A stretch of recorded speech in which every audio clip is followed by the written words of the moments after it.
Okay, friends, so our problem is Jenny had 6 and 72 hundredths pounds of dog food, and she wants to give each of her 3 dogs the same amount. Remember, division is repeat subtraction. So we want to think of it also as how many groups times 3 would equal 6 and 72 hundredths.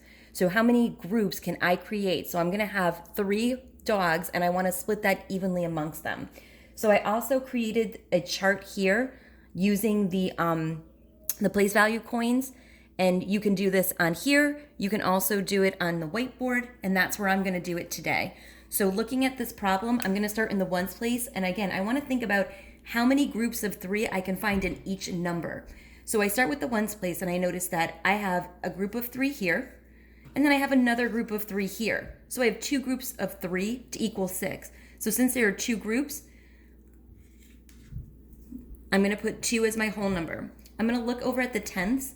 Again, I have 1 group, I have 2 groups, but then I have an extra coin here. So I'm going to leave that coin for now, and I have 2 groups of 3.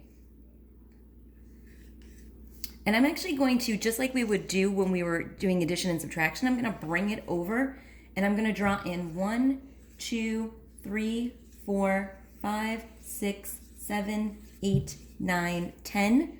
So I'm going to replace that tenth with 10 hundredths coins. And then I'm going to count and see how many groups of 3 I have now. Well, since I have 12 in all, I find that I have 1, 2, 3, 4 groups of 3. And well, that means that each dog should be able to get 2 and 24 hundredths pounds of dog food for each one of the 3 dogs.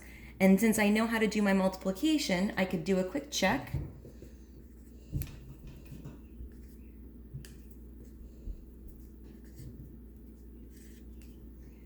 And I also noticed that I decimal hop 1, 2. I don't just bring my decimal, but I have 2 decimal places. So I go 1, 2 for decimal hopping, and there's my 6 and 72 hundredths.